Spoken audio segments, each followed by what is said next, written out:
Everyone, welcome to my channel Piyali Sansar. So guys দেখো, ঘুরতে এখন বাজেনি, মানে 6টা এখনও বাজেনি। তো আজকে সকাল সকাল ঘুম থেকে উঠে পড়েছি, উঠে পড়ে একদম রেডি হয়ে গেছি। তো তোমরা কি কিছু গেস করতে পারছো যে এত সকাল সকাল কেন মানে রেডি হয়েছি? আশা করি গেস করতে পারবে না।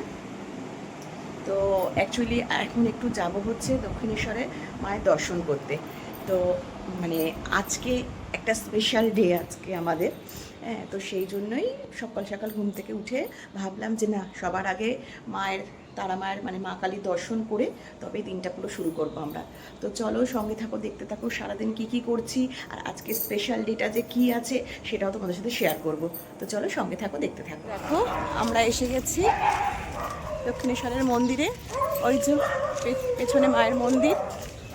আর আজকে না একদমই ফাঁকা রয়েছে, কেন কি বেশিরভাগ তো শনিবার মঙ্গলবার এগুলোই ভিড় হয়, কিন্তু আজকে কিন্তু একদম ফাঁকা পেয়েছি আমরা।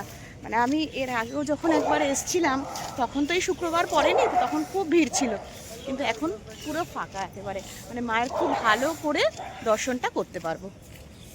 তো দেখো এখানে মামাম, মানে দুপুরবেলা যে আমরা লাঞ্চ করব, তো লাঞ্চের মানে আমাকে খেতে দেবে আর কি, যেহেতু আমার বিবাহবার্ষিকী।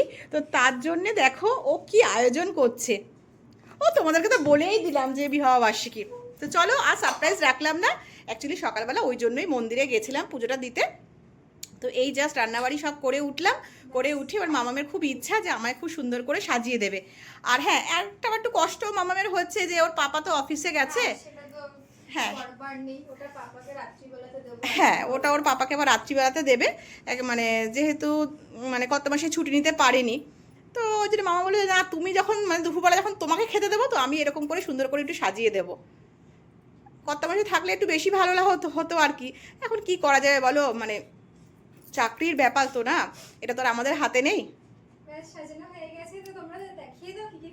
হ্যাঁ হ্যাঁ দেখাচ্ছি, দাঁড়া। নে মামাম বল কি কি। আচ্ছা দেখো, এখানে তো ভাত আছে, এখানে ঘি দেওয়া আছে ভাতের মধ্যে। আচ্ছা। আর স্যালাড দেওয়া আছে, এখানে আচ্ছা। ভাজা আছে, আলু ভাজা, পটল ভাজা, বেগুন ভাজা। আচ্ছা আচ্ছা, আর এখানে ডাল আছে। হ্যাঁ। এখানে পুর ভরা পটলের দোরমা আছে। আচ্ছা। এখানে দই কাতলা আছে, চাটনি আছে, মিষ্টি আছে। বাহ, এ তো দারুণ রান্না, একেবারে খাওয়া দাওয়া। রান্নাটা মমি করেছে। হ্যাঁ, রান্নাটা তো আমিই করেছি, বাট মামামের ইচ্ছা যে মামাম একটুখানি সাজিয়ে গুছিয়ে এরকম ভাবে দেবে। আর দেখো এখানে আমার মানে খুদে খুদে সব আমার বাচ্চারা রয়েছে। হ্যাঁ, তো ওরাও একটুখানি মানে ওর আন্টির অ্যানিভার্সারি এনজয় করতে এসেছে। কিছুই অ্যাকচুয়ালি গাইস মানে কিছুই করিনি, কেন কি যা বৃষ্টি কদিন ধরে হচ্ছে, এই বৃষ্টির জন্য মানে কিছু যে করব সেই চিন্তা ভাবনাটাই আর মাথায় রাখিনি, যে ভাবতেই পারিনি যে আদৌ যে মানে বৃষ্টিটা কমবে, তাই না? হ্যাঁ সত্যিই তাই, সত্যিই তাই। হ্যাঁ হ্যাঁ, এই তো গাইস দেখো এবার খেতে বসছি আর কি। কত সুন্দর সাজানো না, আমার মানে সাজানোটা আমার এখন মানতে ইচ্ছা করছে না, এত সুন্দর করে মামা সাজিয়ে দিয়েছে। তো ঠিক আছে চলো খাওয়া দাওয়া শুরু করা যাক। প্রথমে তো ঘি দিয়েছে এখানে। আচ্ছা, একটু ডাল দিয়ে নিচ্ছি। হ্যাঁ, সবার আগে মানে মামামকে থ্যাঙ্কস জানাচ্ছি যে মামাম এত সুন্দর করে আয়োজনটা করেছে আর কি। রান্নাটা তো অবশ্যই আমি করেছি, কিন্তু মামাম এত সুন্দর, ওটাই তো আসলে এমনিতে রান্না করাটা। না না, এত সুন্দর করে সাজিয়ে দিয়েছে। আর হ্যাঁ, মানে ব্যাক ক্যামেরায় আমার খুদে সদস্য রয়েছে, তাদেরকেও দেখাবো। তার মধ্যে আমার আরেক মেয়ে, সেও হেল্প করে দিয়েছে কিন্তু এটা ডেকোরেশন করার জন্য। এই যে তোমরা ফুলের এগুলো দেখছো, এগুলোকে সুন্দর করে খুলে খুলে খুলে খুলে সব ঝিরিঝিরি করে রেখে দিয়েছে।